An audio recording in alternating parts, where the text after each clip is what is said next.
We're here with Michelle Casbon, and we were just talking about you, Robert and I, in relation to Idibon and how you were an attendee last year. Yes, right? That is correct. Yeah, and so that attending the show, I guess, paid off, right? It changed my life. Not many people can say that a conference changed their lives, but it changed things in a very dramatic way. It brought me from the enterprise space into the startup space, and really kind of opened up my world into the excitement of San Francisco and the excitement of all of the really cool things that they're doing from a technological perspective over there. Yeah. I've been like a kid at Disneyland over there. I really love what we're doing. I love the tools I'm using, and I love the challenges that I'm getting to tackle. Oh, that is awesome. Now, if I understand correctly, you're one of the people who have had an opportunity to mix data and beer. Is that right? Or data and wine. Is that right? HEB? Yes. So I was trying to find the connection here. Yeah. So when I first met Rob and JR, the director of engineering, I was working at HEB and specifically working on some of the integrations with our wine-related data. So looking at sales across stores and trying to understand how we could get the best use out of that data. So I was on like the BI Labs team and doing really cool things with Hadoop and really kind of operating on the cutting edge in that space. Yeah. And a lot of that is translated into Idibon, into what I do now, because it's a lot of machine learning and it's a lot of taking some of that analytics background and that data crunching and more of the exploratory analysis stuff and applying that to just a broader area rather than just grocery. Yeah, in beer and wine. Yeah, beer and wine. So, senior data science engineer, what projects can you talk about that maybe you've worked on successfully and or are currently working on that?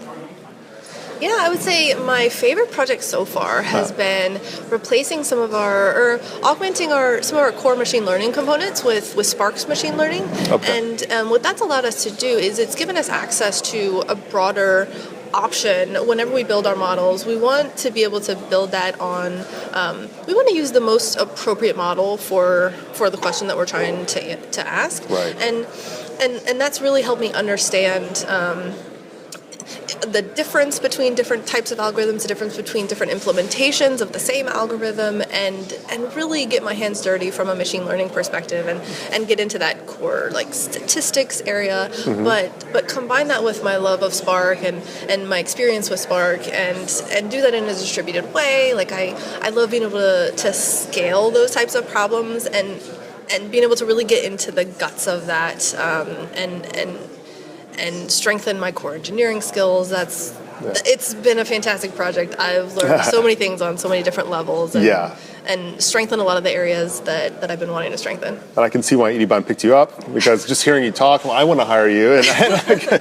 But it's great. It's cool to see that you're so impassioned by the world of big data, and that's great. It shows. I know that you talked just a little while ago, right? What was the subject? I did. So I gave a technical deep dive into what our platform looks like. So the types of tools that we're using, the process that we're going through, and the types of scalability challenges. And then I went into a little bit of detail into the specific machine learning components that we're using in Spark. That's one of the projects that I'm really passionate about. I've made a very insignificant contribution to the Spark project, and I really love using the tool. I think that it is a natural fit for us, so it was something that I wanted to explain to other people and to say, look, even if your use case doesn't exactly fit the Spark paradigm, like there are ways to make it fit because it does make sense in a lot of cases. And so I kind of talked about the way we fit it into our specific architecture and the way we've made our entire platform scale alongside Spark and how all the components fit together.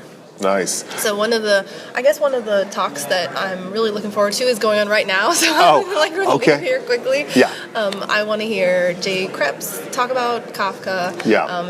I think he's a really influential person, and more so than any topic, I generally look to go to talks from people that I admire, because pretty much anything they talk about is going to be interesting to me. Yeah. So there's a talk from Edward as well later today that I'll probably attend, and one on LDA and Word2Vec because that's something that I'm working with right now. So I think it would be useful to hear.